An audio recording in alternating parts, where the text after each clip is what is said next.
Amanhã, a Copa do Mundo de 2026 começa. Em menos de 24 horas, o Azteca, na Cidade do México, vai albergar a partida de abertura entre México e África do Sul. 83 mil pessoas num estádio onde Pelé e Maradona escreveram história. E o torneio que tem sido alvo de mais controvérsia, mais debate e mais genuína turbulência institucional do que qualquer outro na era moderna da competição terá, finalmente, de responder à pergunta que paira sobre ele há meses. Será que o futebol consegue superar tudo o que o rodeia? Essa pergunta terá de esperar até amanhã, porque hoje, 9 de junho de 2026, o último dia antes do início da Copa do Mundo, a história fora dos relvados produziu uma sequência de acontecimentos que, somados, constituem o dia mais concentrado e dramático de notícias em toda a preparação para este torneio. Um árbitro da Copa do Mundo foi impedido de entrar nos Estados Unidos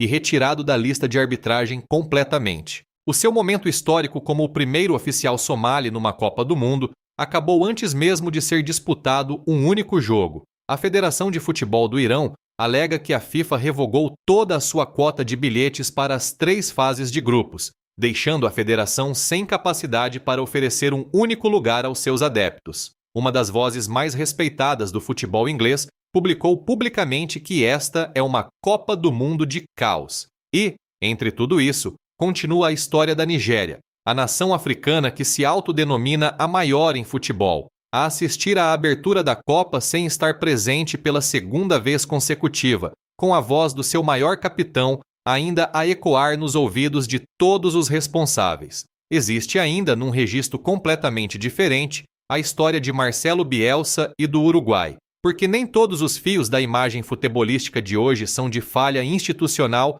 e custo humano. Alguns são simplesmente sobre o futebol a ser extraordinário. E Bielsa levar o Uruguai a uma Copa do Mundo é, para quem ama o desporto, exatamente isso. Vamos percorrer tudo isto, começando pela história que se quebrou esta manhã e fez Ian Wright alcançar o telemóvel. Omar Abdulkadir Artan tem 34 anos, é somali. Subiu na hierarquia da arbitragem africana até ao ponto de ser selecionado como um dos 52 árbitros para a Copa do Mundo de 2026. Essa seleção foi, em todas as medidas, histórica. Ele teria sido o primeiro árbitro da Somália a arbitrar numa Copa do Mundo masculina. Não só um feito pessoal, mas um momento de genuína importância para um país que tem enfrentado dificuldades extraordinárias e que tem uma comunidade futebolística que merecia esse orgulho. Artan não é uma figura à margem da arbitragem africana. Foi reconhecido como o melhor árbitro do continente. Já dirigiu as partidas de maior nível nas competições africanas. A sua escolha para a Copa do Mundo não foi um gesto simbólico. Foi uma nomeação baseada no mérito pela entidade máxima do desporto e refletiu anos de trabalho consistente e de alta qualidade nos relvados. No fim de semana passado, Artan chegou ao Aeroporto Internacional de Miami. Carregava um passaporte diplomático emitido pela Embaixada Somali. Tinha um visto válido de 3 meses de múltiplas entradas emitido em Nairobi. Passara pelo processo de acreditação da FIFA. Foi selecionado e confirmado como parte da equipa de arbitragem. No aeroporto de Miami, foi sujeito ao que a Alfândega e Proteção de Fronteiras descreveu como inspeção adicional, parte rotineira do processo quando os agentes precisam de verificar informações ou determinar a admissibilidade. Essa inspeção durou 11 horas. Foi interrogado sobre o Al-Shabaab, a organização militante que opera no chifre da África. A administração Trump alegou mais tarde que Artan foi impedido de entrar porque representava uma ameaça à segurança, citando supostos vínculos com suspeitos de terrorismo. O governo somali rejeitou categoricamente essas alegações. O Ministério da Juventude e dos Desportos da Somália afirmou que ele possuía um visto válido. Nenhuma evidência de apoio à alegação de ameaça à segurança foi tornada pública. Após a inspeção, considerou-se que ele era inadmissível devido a questões de verificação. Foi negada a sua entrada. Foi colocado num voo de regresso. A Somália é um dos países sujeitos a uma proibição total de viagens imposta pelo governo dos Estados Unidos. Essa proibição existia muito antes de a Copa do Mundo ser atribuída a este conjunto de nações anfitriãs. A questão de como um oficial somali poderia ser selecionado para arbitrar um torneio realizado num país que impede a entrada de cidadãos somalis, nunca foi respondida publicamente antes do início do torneio. A resposta chegou ao aeroporto de Miami num sábado, após 11 horas, sob a forma de uma negação e de um voo de regresso. A FIFA confirmou o sucedido numa declaração que, mesmo pelos padrões da linguagem institucional, foi notável pela sua brevidade e desvio. Confirmou que Artan seria incapaz de treinar e arbitrar na Copa do Mundo de 2026 depois de ter sido impedido de entrar. Declarou que não está envolvida nos processos de imigração do país anfitrião. Afirmou que cabe ao governo anfitrião decidir quem recebe visto e quem é admitido, e confirmou que a decisão não será alterada. Não houve expressão de pesar, não houve reconhecimento do que se perdeu, não houve compromisso de garantir que esta situação não se repita. Houve uma breve e cautelosa declaração que deslocou a responsabilidade para outro lado e avançou. Artan respondeu com uma dignidade que tornou o episódio ainda mais doloroso de acompanhar. Disse que estava de bom humor e focado nos próximos desafios da sua carreira de árbitro. Agradeceu à FIFA e ao órgão continental pelo apoio. Prometeu manter o seu nível de arbitragem enquanto se concentra no futuro. Um homem que dedicou toda a sua carreira a um único momento definidor, tirado-lhe num aeroporto após um dia inteiro de interrogatório, respondendo com compostura e graça que as instituições à sua volta não correspondem. Quando chegou de volta a Mogadíscio, recebeu uma recepção de herói. O seu país reconheceu o que o processo falhou em reconhecer. As pessoas no aeroporto entenderam o que a declaração não dizia. Muitos observadores, incluindo jornalistas proeminentes e comentadores de futebol, descreveram o sucedido como racismo, apontando para o perfil específico do oficial visado, a natureza das perguntas que lhe foram feitas e o padrão mais amplo de viajantes não brancos de certos países enfrentarem maior escrutínio nos pontos de entrada americanos durante a preparação deste torneio. A caracterização da administração Trump de um árbitro internacional decorado como ameaça à segurança, sem evidências públicas, aprofundou essa preocupação. Ian Wright ficou a saber, e fez o que Ian Wright faz. Falou no seu Instagram aos milhões de seguidores num vídeo que foi partilhado centenas de milhares de vezes nas primeiras horas. Disse que acabara de ler que o árbitro somali tinha sido impedido de entrar. A cada poucas horas, dizia ele, surge outra história. Adeus aos adeptos, adeus aos jogadores, adeus aos oficiais, adeus aos jornalistas, agora aos árbitros. Disse que ria, mas não era engraçado. Na verdade, não era nada engraçado. Disse que era preciso dizer algo. Falou dos bilhetes caros, dos mais caros já vendidos para uma Copa do Mundo, do alojamento dispendioso, dos custos de transporte. Perguntou diretamente se era assim que os anfitriões comportam-se para o maior torneio do mundo. Se esse era o espírito do futebol. Disse que sentia mais pelos adeptos americanos, que esperam ansiosamente por isto, que devem estar envergonhados. Chamou-o de uma Copa do Mundo de caos. Essas não são as palavras de quem procura controvérsia. São as palavras de um homem que passou a vida no futebol, que sabe o que a competição deve representar, que na altura se preparava para ser comentador do próprio torneio e que, ao analisar a sequência de acontecimentos que o rodeiam, chegou a uma conclusão que sentiu necessidade de pronunciar em voz alta. A cada poucas horas, outra história. Ele tinha razão, porque, dentro de horas do caso do árbitro, chegou uma segunda história ainda mais extraordinária nas suas implicações. A Federação de Futebol do Irão emitiu uma declaração alegando que a FIFA revogou toda a sua cota de bilhetes para as 3 partidas da fase de grupos nos Estados Unidos. Cada federação numa Copa do Mundo tem direito a receber e distribuir 8% da capacidade do estádio para cada um dos seus jogos. Para o Irão, que joga num estádio de 70 mil lugares contra a Nova Zelândia a 15 de junho, depois contra a Bélgica a 21 e depois contra o Egito em Seattle a 26, essa cota corresponde a vários milhares de bilhetes por partida. Esses bilhetes são normalmente distribuídos aos adeptos mais leais da federação, os fãs que acompanham a equipa em casa e fora, aqueles que assistiram aos qualificatórios, aqueles que investiram anos de compromisso na sua seleção nacional. A federação afirmou na sua declaração que, numa medida inesperada, a cota que lhe fora concedida foi retirada, que nas circunstâncias atuais não podia oferecer sequer um único bilhete aos adeptos da seleção nacional. Não uma cota reduzida, não uma retirada parcial, nenhum bilhete. A federação não pode oferecer aos seus adeptos um único lugar para ver a sua equipa numa Copa do Mundo para a qual se qualificou. Os adeptos do Irão já estavam sujeitos a uma proibição de viagem, tornando impossível para a maioria dos fãs dentro do Irão assistir, mesmo que tivessem bilhetes. A cota, quando distribuída inicialmente, foi principalmente para iranianos na diáspora, inclusive aqueles que já viviam nos Estados Unidos e não estavam sujeitos à proibição e que poderiam ter assistido aos jogos. Alguns desses indivíduos já tinham comprado bilhetes. Alguns já tinham feito planos de viagem. O que aconteceu a essas compras após a alegada revogação permanecia incerto ao momento da escrita deste texto. A FIFA não respondeu imediatamente às alegações da federação com uma declaração pública a confirmar ou negar a revogação. Esse silêncio, no contexto do que se alegava, foi ele próprio significativo. Os jogadores iranianos chegaram a Tijuana no domingo. Os adeptos acenaram para eles ao entrarem na sua base de treino. Funcionários da federação foram impedidos de obter vistos para entrar nos Estados Unidos.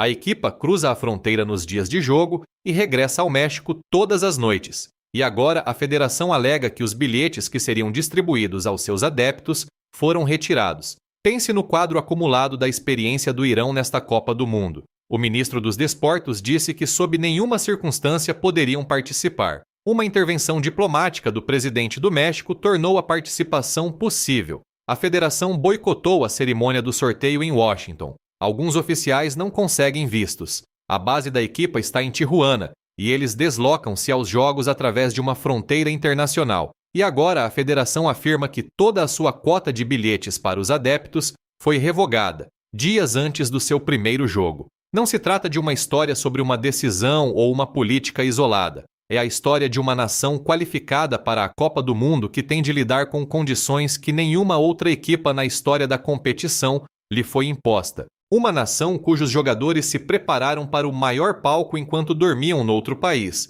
cujos oficiais não podem entrar nos recintos onde a sua equipa compete e cujos adeptos não conseguem obter um único bilhete oficial para os ver jogar. Agora, mude completamente o quadro, porque, paralelamente a estas histórias de falha institucional e perda individual, hoje também trouxe um tipo diferente de notícia futebolística, aquela que nos lembra por que amamos o desporto em primeiro lugar. Marcelo Bielsa está a levar o Uruguai à Copa do Mundo. É louco. A mente tática mais obsessiva, mais meticulosa e mais excêntrica que o jogo produziu nas últimas 3 décadas. O homem que assistiu a tanto material de futebol que clubes adversários supostamente construíram salas especiais para acomodar as suas sessões de filme, que uma vez passou a noite inteira antes de um jogo a dormir na zona técnica de um estádio vazio para compreender as linhas de visão a partir do banco, que comandou a Argentina, o Chile, o Athletic Bilbao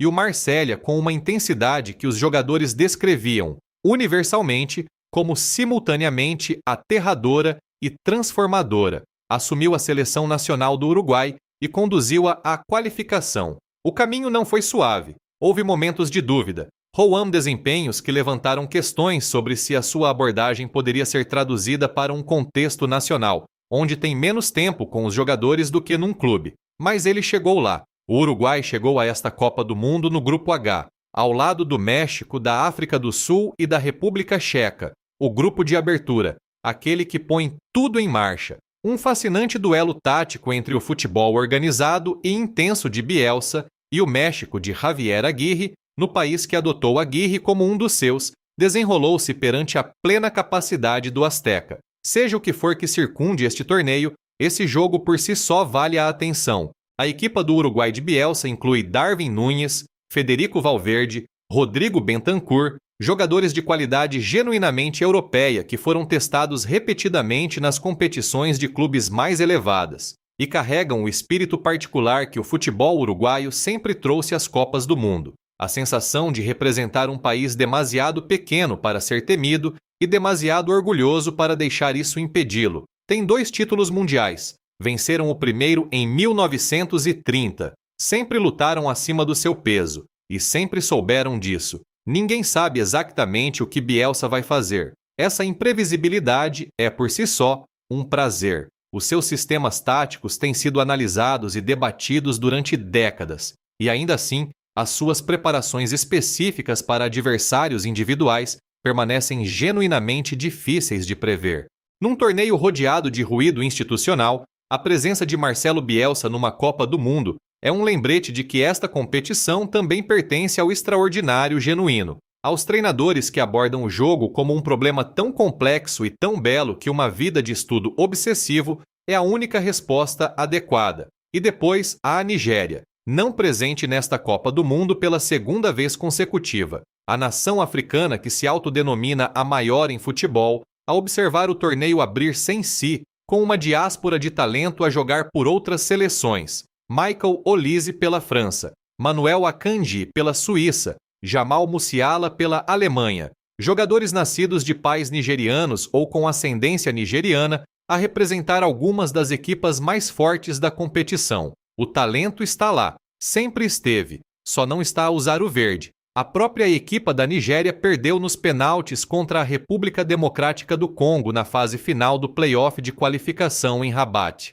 Uma derrota por 4-3 nos pênaltis sob forte chuva que encerrou uma das campanhas de qualificação mais caóticas da história do Super Eagles. 4 treinadores diferentes ao longo do ciclo. Uma derrota nos pênaltis contra Gana na campanha de qualificação anterior. E agora isto. Ausências consecutivas da Copa do Mundo pela primeira vez desde 1994. Para uma nação de futebol do tamanho e profundidade da Nigéria, isso não é apenas decepcionante, é uma falha estrutural. John Obi Mikel não ficou calado. Ele nunca o faz quando o futebol nigeriano falha ao povo que o ama. No seu podcast e em aparições públicas numa rádio desportiva britânica, disse o que precisava ser dito. Chamou-o de falha. Chamou-o de desastre, disse essas palavras com cuidado e acreditou nelas. Declarou que o futebol é a única coisa que mantém a Nigéria unida, a única coisa que atravessa religião, tribo e a dificuldade econômica do cotidiano.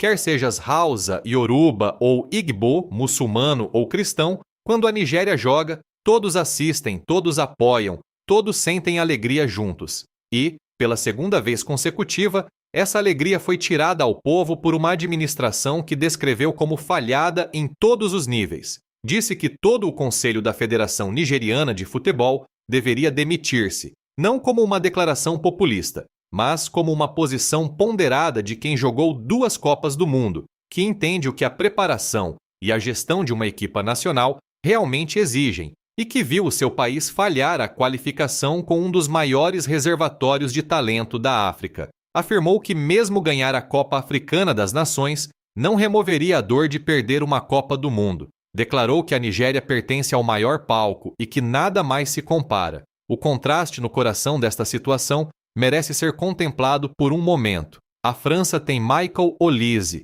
a Alemanha tem Jamal Musiala, a Suíça tem Manuel Akanji. Estes são jogadores cuja herança nigeriana se reflete na composição de algumas das equipas mais poderosas deste torneio, e a equipa que representa a Nigéria está em casa. Não é apenas a história de uma falha de qualificação, é a história de uma instituição que desperdiçou algo irremediável e de um país com mais de 200 milhões de adeptos de futebol que veem a equipa de outro país incluir os seus filhos e netos, enquanto a sua própria bandeira não está presente no relvado. O que liga todas estas 4 histórias, a negação de Artan no aeroporto de Miami, a revogação da cota de bilhetes do Irão, o Uruguai de Bielsa e a ausência da Nigéria, é o facto de revelarem de maneiras diferentes algo essencial acerca do que a Copa do Mundo deveria ser e do que realmente se tornou. O torneio, que foi concebido para representar a universalidade do futebol, abriu as suas portas a 48 nações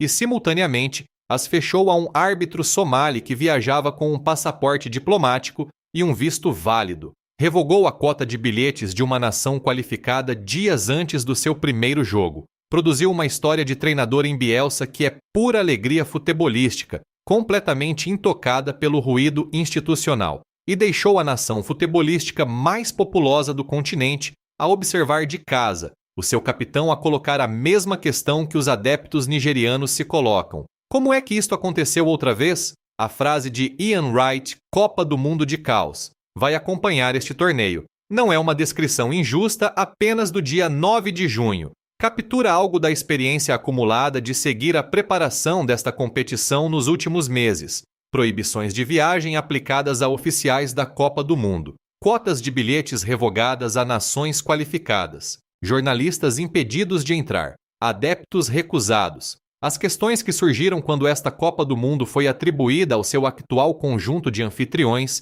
já não são mais abstratas. Estão a desenrolar-se em tempo real, em terminais de aeroportos, declarações de federações e vídeos no Instagram de homens que deram a sua vida ao futebol e que sentem a necessidade de falar. Mas o caos não é a história completa, porque amanhã o Azteca abre, porque Bielsa está numa zona técnica em algum lugar da América do Norte, provavelmente sem ter dormido, provavelmente a rever filmagens da África do Sul que ninguém mais pensou em olhar, porque os jogadores das 48 nações, incluindo os jogadores do Irão em Tijuana, que lidaram com mais adversidades na sua preparação do que qualquer equipa na história das Copas do Mundo, estão prontos. O futebol está pronto. E aqui está a verdade sobre o futebol que este torneio, apesar de todas as suas falhas institucionais, não pode mudar.